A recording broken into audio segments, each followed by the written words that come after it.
maybe something else too. But my buttons are not working. I've been trying to talk and push buttons at the same time.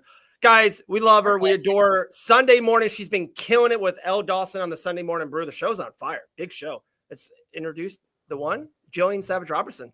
What's up, G? You covered exactly what I was going to say. I was going to say I have a little bit different type of coffee in the morning usually. There you go. I was going to say that, but I thought I'll let you run with that one. So how's life, G? How's training? How's everything going? Things are going good. I think I'm like 10 weeks out. Still way too far. Yeah. Way too far to even think about it. So I think like this week, last week, we're just kind of like getting like baby steps into training, kind of like picking up the cardio, being a little bit more stricter on my diet. Like instead of having like 3 or 4 cheat days, I'm doing like 1 or 2 right now. So just cutting it down a lot and just like slowly getting to the place where we need to be. But I'm still just on a high from like getting this fight, getting fight news. I'm just so excited for this fight. Who scuffed you up? That was the cage, man. Oh, ow. I shot and my friend defended a little bit. Then I went to reshoot and he moved out of the way and my forehead hit the cage. So that's the worst. The worst is when you're drilling and you don't have adrenaline because you're just drilling and you're not wearing gloves and your hand, like your little hand bones get like smashed against the cage. It's the worst. I feel like people don't understand like how brutal the cage actually is, and especially like the UFC cage too. Not even just like the chain link on the side, but the mat. The mat is so rough. The mat burn that you get from that is absolutely ridiculous. That's why there's so many strikers in the UFC. Watching fights, I'm always looking at people's knees, and I'm like, oh my gosh, that poor mat burn. Grant gets it so bad. It's so bad. Those UFC mats are rougher than you'll find anywhere else. Yeah. I mean, the grippiness has got to be worth it, right? Oh, yeah. Obviously, like any show you fight on a regional scene, typically speaking, they have like, I don't know, that vinyl that's slippery as anything. So, yeah, it definitely makes a huge difference to have the canvas there. So you have that extra grip. And I guess it's like, it doesn't really matter in the moment, but post-fight, when you have a shower and you're dealing with those mat burns, is when you're like, oh, it's not worth it.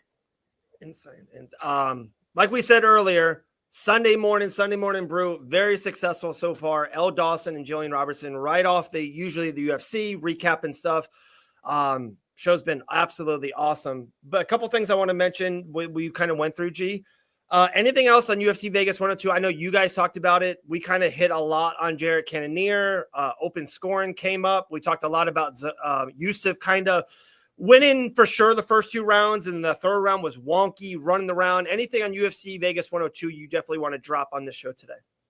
No, I think we talked a lot about it on Sunday about just going through the fights. I think that Zalal had an impressive performance. I don't think that I guess he kind of took the third round off, but he also did enough in the first 2 rounds to really secure it. I think that Walter Walker went out there and showed how a flawless heavyweight performance goes. And I think it was a decent weekend of fights for a fight night. It's funny you said his name. I actually have one of my notes questions for you guys. So I heard, rewatched the show back. I know you mentioned Towson Teixeira and Walter Walker. So my question, we'll start with G, then we'll go to L.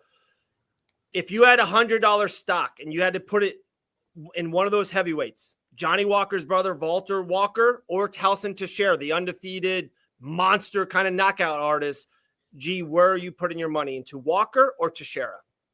You know where my heart is. There you go. Okay. With the grapplers, I have to. I think it's a safer way. It's less like at that weight, say 2 guys do just decide to stand on the feet and swing. It's like anything can happen. Where it's like with Walter Walker, he just is able to take them down where heavyweights don't necessarily have the best jiu-jitsu or defense.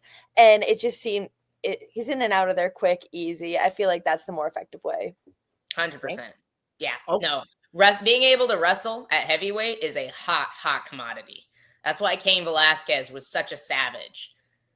Wow. Okay. I'm gonna play devil's advocate then. I think Teixeira, as much like we've seen Sergey Pavlovich do it, we've seen Tai Tuivasa and Derek Lewis have long UFC careers on it. I know Aspinall is the kind of the best of both worlds, but he's just running through people. As a heavyweight division, if I can put my hand on you, especially quick, like I think that's a hard man to beat. I have a question for you, Dave. What happened to Derek Lewis when he fought a really good wrestler? He's 46 years old now. What He's still happened? knocking guys out too, but there were no wrestlers in the way. Of those I guys. understand. There's so few. DC was already retired. I was going to say what happened with Robelis Despangane. He came in an unstoppable striker, got wrestled in the UFC, and they cut him real quick. No, it's very valid by both of you. So you're saying if Walter Walker fights Teixeira at UFC 314, you guys both have Walker, no doubt about it. Yeah, I think I'm siding with Walker. I would lean Walker. Obviously, like every fight starts on the feet. You can get clipped, but if I'm on top of you, all of a sudden your chances of knocking me out are almost zero. So I think I'm always going to side with the wrestler. Tell Sean to. I know, yeah. Sean's here to argue. There's always it's one. not a perfect system, Sean. I know, yeah. There's always one. G, I know, and we've talked about it. Even you talked about it even on air. Even Angela Hill has talked about it on her show, kind of on air, that you guys were, matched up maybe once or twice and just never came to be. Angela Hill wins again, and I know I feel like you're in front of her and you're kind of moving the opposite direction. But if she keeps on winning, it seems like the UFC puts her name out there. Maybe a poster, maybe a early summer poster, you versus Angela Hill at the Apex. Just I mean, it's definitely something I'm not going to deny as long as I have the time. Because I'm like, I can't say it because I have denied it when I didn't have the time. I'm like, they offered me on too short notice for me to make weight. So I have denied the fight because I didn't have the ability to make weight. But as long as I have enough time, I would 100% be willing for that fight. The only reason, like you said, it doesn't really interest me, I guess, as much is I feel like after this fight, I go out there and have an impressive performance. I think I am going to be a little bit ahead of her at this point in the rankings, a little bit. I expect myself to be somewhere between 5 and 7 if I go out there and perform well. So I'm like, I feel like I'm going to be looking at girls who are like 1 through 5 after that. Love it. All right. We put a bow on UFC Vegas 102. Elle and I were just running through UFC Seattle this weekend. Great card. The main event and co-main event, 4 very high-level guys. Even I feel like the underdogs, Brendan Allen and Henry Cejudo, bigger names maybe, and maybe a lot of people are putting their money on those 2 guys. G, out of those 4 guys, those 2 matchups, what really grabs your attention? In the co-main event, that one's definitely one that grabs my attention. We talked a lot about it on Sunday. I really think that Brendan Allen versus Fluffy is like, Anthony Hernandez just really impressed me in his last performance. Yeah, he really showed a gritty, dominant MMA fighter where he was shooting, doing jiu-jitsu, going back to striking, back to wrestling, back. It was just chaotic in the best way possible, Yeah. So I absolutely love that style. I think that is going to bring a lot of problems for someone like Brendan Allen, who seems a little bit more, I guess, more jiu-jitsu heavy than like MMA grappling as a whole. And I'm looking forward to that fight, but I think Hernandez has it. That's a great breakdown, G. I actually like that breakdown a lot. I'm leaning Brendan Allen. I just think he's fought, in main events, and I hate to say this, bigger names, like he just fought Nasruddin Imhoff. He's fought some really high-level names, got some wins, got some losses against him. I just think this is like Fluffy Hernandez's biggest spot to date. So I'm leaning Brendan, but I've been more wrong than right in my UFC pick. So you guys are probably right, and you had a better breakdown. So that's a good breakdown. How about Cejudo and Song in the main event? Cejudo and Song, I know Song's looked really good. It is a great up and comer, but I think Cejudo is just a little bit too big of a task for him right now. I'm still siding Cejudo on this one, but I don't think it's going to be like an easy fight. I think Song's still a dog. He's still in there, but I think that Cejudo's wrestling is just going to be too much. I like that. Me too. And he's a plus 220 right now. It's wild. I'm like, When it's too good to be true, it usually is. And it's like, I love Cejudo too. Like, I think, especially at a 5-round fight, big main event, like I like Cejudo in this spot a lot. I don't know. Vegas, made an error with the odds with Cannonier and Rodriguez. So it can definitely happen 2 weekends in a row. That is true. Very good point. Anything else on UFC Seattle? I know there's Gene Silva's on the card. Anything else that jumps your attention, or are we good on that? I'm always down for the fighting nerd. So Gene Silva's got my attention 100%. I know Basharat's on the card too. So I'm like, Basharat always brings a fight, always brings a very technical stand-up battle. I'm super excited for that one too. Love it. Love it. Another thing we talked about earlier before you came on, G, was the PFL announced their female flyweight kind of division for their tournament. A lot of people so far, it's been out for a couple hours. A lot of people are like, whoa, Dakota Ditcheva is not in it. She's not in the tournament. When I say that to you, if you're hearing it for the first time, what's your immediate reaction on that? I guess, shocked initially, but I'm like, maybe it just makes me curious for what her plans are or their plans are. Is her plans not with the PFL and that's why she's not in the, because I'm like, that is super exciting for me. I would love to see her in the UFC. I would love to see her compete against those girls. So I'm like, fingers crossed, hoping that's what it means. Just imagine this, guys. Imagine, the year comes by and Weili moves up to flyweight, defeats Valentina Shevchenko. We're like, holy crap. Like, this is maybe the best female of all time. Dakota fights one more time in the PFL. Her contract runs out in 2026. February, we have Dakota Ditcheva versus Weili Zhang for the flyweight UFC championship. Insane. All right, even her against Valentina, I would love to see. I think that would be a great striking match as well. And I think it'd be interesting because she beat Tyler Santos, who arguably could have beat Valentina without a headbutt. So it's like, if we're going MMA math here, it would be cool to see someone be able to challenge Valentina again. Yeah. I think we got a glimpse of what that might look like with Alexa Grasso. And then I'm not sure what really happened, if it was just Valentina just leveling up or Grasso just not showing up. But after their last matchup, I agree. There's just not, I guess Fiorot, I'm interested to see, but it's not the most exciting matchup for me. Yeah. I would love to see that as well. I threw out an analogy last week. Let me know if you guys like it. I see Valentina Shevchenko a lot of George St. Pierre. Jumped into the scene, was unbeatable. And to me, they're both more stand-up type A fighters. And they did whatever they had to do, a knockout win or jab or kick, whatever they had to do to win. And then when their career kept on progressing and they're like, hey, wait a second, I can take these fighters down and I can kind of not get hit. I think after the course, who's the short lefty who defeated George St. Pierre, who didn't win? Wait, say that again. In the main event, who beat GSP but didn't win? Matt Serra? Nope. Beat GSP but didn't win? Lefty. He destroyed him that night. Remember the judges gave it to George St. Pierre? Hendricks? Yes, Johnny Hendricks. Johnny Hendricks. It was like, oh my God. Thank you, Sean. Sean's in the comments to help. After that win, George St. Pierre's like, let's wrestle. I don't want to stand anymore. And I think Valentina, and I just think that was the easier avenue for her to beat Grasso. And I'm really intrigued to see if she fights Weili, how she'll fight. I just see a lot of, straight lines with them too. Valentina and George St. Pierre.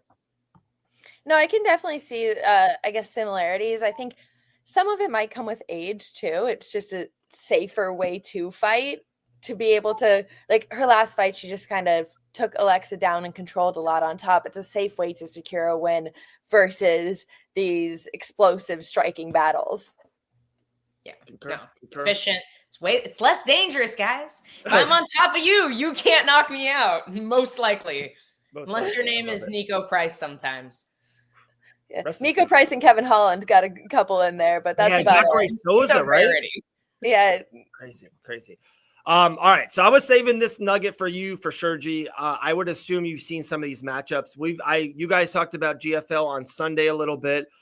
We talked a little bit about it. I'm so intrigued. I have no idea if we're ever going to see any of these fights. I hate when this organization made these fights and made these fight posters with no dates and no addresses on them. That's a bad recipe. I'm just letting you know that right now. Throwing it out there. That's a bad recipe. But did you see some of these matchups like Yoel Romero versus Shogun, Rockhold versus Weidman, Renan Barao versus Uriah Faber? Like, what are we doing, G? I said this on the show on Sunday when G and I were talking. Mike Brown did the math. The average age on the roster is 36 and a half. Oh, boy. So just to throw that nugget out there for you, Dave. Sorry, G. Carry on. We also threw out the nugget that Douglas Lima is the only one that in the announced bout so far that is under the age of 40. Wow. I think they have announced a few more now with some late 30s people. But yeah, at the time, it was literally just him. What? Yeah, I had only seen the first 4 announced, and all like Verdum 47 versus Frank Mir. Yeah, what are we doing? I'm like, what are we doing here? Dean's like, the last time I saw Frank Mir, he could hardly walk. Like, I can't imagine me at 45, 47, whatever. My body's already breaking down at 29. We're not doing good over here. I'm like, I can't imagine being that age, having to go out perform. I don't know if they ever are going to. I don't know if this is ever going to even come to fruition. In my mind, I don't see how physically how it comes to.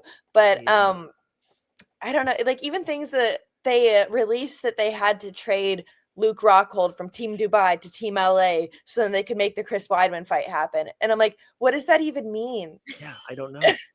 I agree with you. It's like, guys, like, I hate to go back on this. Why would you make the announcement?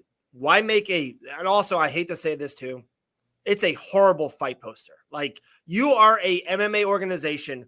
You guys have a ton of money. Oh, am I wrong on it? The GFL fight posters are dog shit. They're horrible. Made it on Canva. I'll give you that. Yeah, exactly. Yeah. Fight Bananas has better fight announcements than a MMA organization. Tell them they should hire you. They can't afford me. All right. Let's just say that GFL can't afford me. But it's a joke that, one, it looks horrendous, and two, why make the announcement if you don't have the announcement? Like, why throw it out there? Where is it? What date? Where can you buy tickets? What card is it on? Like, you just made 5 announcements to make 5 announcements. It's dead. My question has still not been answered. I don't think. Is there drug testing? There can't be. There can't be. Right? Absolutely can't be. Like, there's no possible way that they could have drug testing with that many people over 40. No, these guys have been out for years. Like, honestly, it would be detrimental for most of them to get off TRT because they probably need it at this point. Like, they probably do. And so it's like, I'm very curious. Are they having an issue finding a state commission that will allow them to use the weight classes that they're using? Are they having trouble finding a state commission in a big enough city that will allow them to all be on TRT? Like, what is the holdup, and why aren't we getting any answers is my question. Well, even like a lot of the announced bouts that they have been like Team Brazil versus Team New York, then Team, I don't know, like Dubai versus Team LA. I thought it was supposed to be like team versus team, or like, why are we even on teams if we're just throwing it? Like, it just seemed, I don't know. It's very confusing. It doesn't make sense. And I'm not even joking this. I think on this show, I'm brutally honest, probably too honest. Gee, I'm sorry. I just talked about my my love life. Yeah, at night, with my wife, watching HBO Max 30 minutes ago. You missed that segment. It was a good one. Go back and watch it. But I'm not even joking, Christian. If they called me and said, hey, the first show is April 20th. We'll fly you out here. We'll pay you this amount. If it's not a crazy amount of money, I would turn it down. I'm not even joking. Because really? I would. The reason is, I don't foresee a multiple shows. I don't see a future in it. I think it's a one-off. If they offer me enough money that I can't say no, for sure. There's definitely a number. We talked about stuff like this off air, L. But like, if I don't foresee them offering a ton of money because of like, where is it? How much they've spent? Yeah. Especially how much money they spent on their artwork. I would go. Just because I want to know what's happening. Like, I feel like I want to be in the room. I want to hear. I want to know what's happening. What is going on here? I feel like if you're there and you're behind the scenes, you might get some more information. I would go just for that reason. That's I would just go to make sure it's real. Yeah. Is this AI? Yeah. Dude, I want to pull this comment up. I'm not hating on the use of steroids by any means, because I want to see the enhanced games. I don't know if you guys have heard about this, but they've been talking about doing like a juiced Olympics for a while. I want to see that so badly. I want to see what human potential can produce on all the drugs. So I'm all for watching that as a spectator. I love it. Dude, Christopher J, selling out, buddy. Hey, I respect it. I respect it. I did a brand risk. I did a Aiden Ross. I introduced Sexy Red to the ring. So hey, anything for money, it's a long line right there. That's making it big. She's doppelganger. Yeah, it was wild. Exactly. I swear it was a dark gym. I'm like, Jillian's here? That was my first thing. I'm like, what? Must have been really dark. Yeah. It was just like I saw just red in my what is it called? Something vision? Peripheral? Like my peripheral. Exactly. And I'm like, we're down in South Florida. I'm like, G's here? Yeah, and then I'm like, and then I honestly didn't know who it was. I'm like, oh, that's just someone else. And then they give me the card. They're like, hey, you have to introduce her. She's going to sing and she's going to throw $5,000 cash on the floor. I'm like, oh, that was from Sexy Red? Yeah, that's Sexy Red. Sent me a video of people just picking up $1 bills out of the ring. I was like, what is this? It was a great show. It was a great show. Oh, my goodness. All right. I think. Anywho. I had one more thing for G. We did the Walter Walker to Shara thing. GFL. Oh, I do have one last thing for you. This is for both of you guys. So I don't know. I watch every fight on the card, first prelim to the end. And I think it was the first or second fight of the night. And it was a female bantamweight fight. And I know, G, you have first fight. Okay. Yeah. How bad was that fight? It was. That's bad for the sport. That is bad for the UFC I'm not trying to hate. I'm the most positive person. That is a horrific fight. One woman looked like she was 88 years old with gray hair. I'm not even trying to be like that. She looked 88. And I'm happy she did retire because at least she had a little bit of that.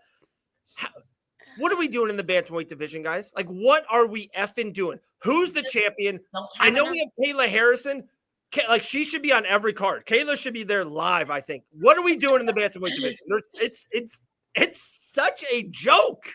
They need Kayla. Like, they have desperately needed Kayla. I do agree. Yeah, my boyfriend walked out like halfway through that fight, and he was like, "Oh, how's it going?" And I was like, "It's a women's bantamweight fight." Like, that's all you need to know. That's the only answer. I'm like, because it's like majority. There's Kayla. There's Eileen Perez. There's obviously the champ. Yep. I'm like, there's very few contenders in that game, and everybody else. I'm like, even the girl who fought Jacqueline, the girl who she was the other half of the first fight. She looks like she has potential to be good. She just doesn't open up. Yeah. She just is so timid when she fights, but her striking looks good and she's able to capitalize when she does actually throw punches. But I feel like she just sits there and stands in front of people for so long. And I'm like you said, forever. Yeah, forever. Such a boring fight. Yeah. And carry on. I was just going to say real quick, G knows I'm her biggest fan. I am a Gillian Robertson guy. If you're a bantamweight, you are the top 4 bantamweight in the world right now. Like, I'm not even joking. Like, I just think wrestle, dominate, boom, submission. Like, it is so bad in that division. Like, it's bad. Dean and I used to always joke for me to just gain weight and go up to bantamweight because it'd be easier there. Dude, and it's, you also can get away with more.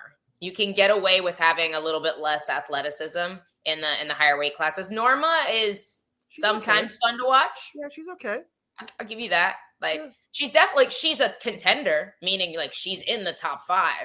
But I don't know that I'm ecstatic when Norma Dumont is on the card. You know, like I'm not getting super excited. Eileen is actually fun to watch. 100%. She's had like 100%. maybe one that wasn't like super explosive, exciting, but she's had a ton of finishes, which is a big rarity at 135, you know? So she's fun to watch. And then more than Kayla, anything I'm else, she's excited to gonna watch, she's gonna dance, she's gonna talk on the mic, she's Right, gonna she's a be a character. presence.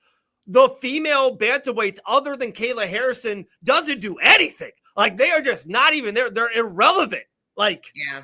Honestly, that's a great point. There really aren't a lot of personalities. And honestly, like as much as I don't like Juliana Pena, at least she has a personality. yeah, for better or You know, worse. like An insufferable one, but it's terrible, but she does have one. So like at least she gets on the mic and does something. So I gotta credit her there because it's like very few people are talking like Kayla, like Eileen. Like it's just doesn't happen, you know. Mhm. I wish Eileen had beef with somebody in her weight class instead of Tracy Cortez. That would be more exciting. I still think that fight would be exciting regardless. I agree. Yeah, Oh, I would yeah, love, honestly, Tracy. I don't know personally. I've seen her in person. She seems like she's a bigger 25er. Yeah. Like she seems like she might struggle a little bit to make 25. Would probably be comfortable at 35. Why don't And you she make can the fight wrestle. happen? Yeah, and she she can can wrestle. wrestle. I don't mind. I'd see it. I'd go watch Yeah. it. I think she might do all right at 135. Yeah, I think that's an interesting matchup to make. No, this is absolutely accurate from Christopher. 1,000,000% Like agree. Like more shallow than men's heavyweight. Like it really is. And how many girls are in the division that aren't ranked? That's what I want to know.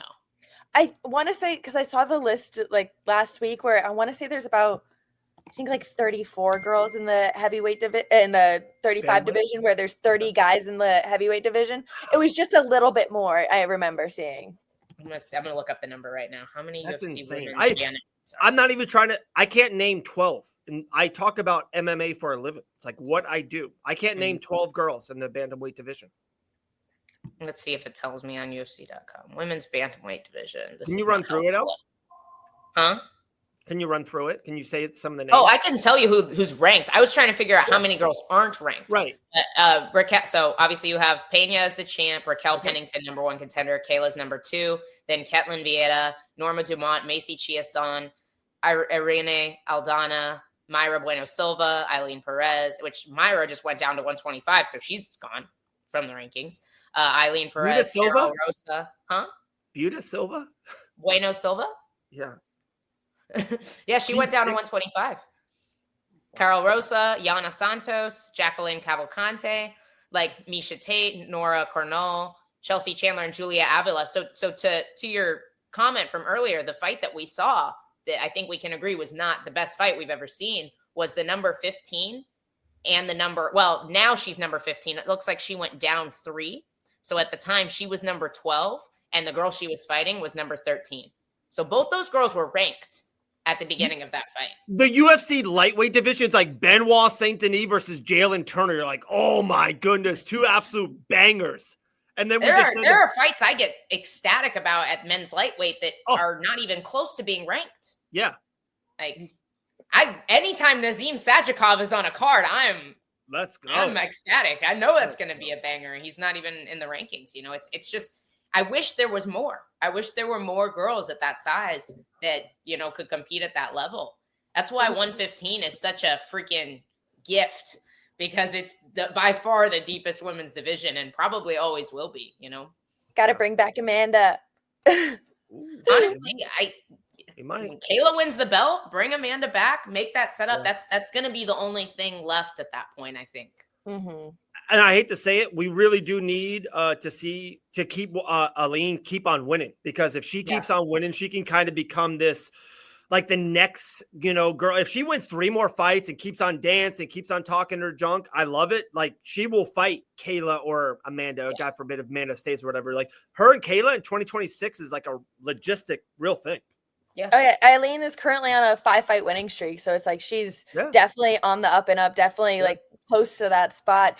I want to say I saw a graphic posted that Ronda and Amanda are the only 2 that have longer winning streaks than Eileen in the UFC. That's awesome. That's awesome. Yeah. And like so many people, let's just be honest, I think because she is a louder and she does the dance stuff, a lot of people don't. I feel like from afar, I hear and see, they don't really maybe respect how good she's actually is inside the octagon. And hey, just keep on winning fights. I love it. I mean, she'll sell it.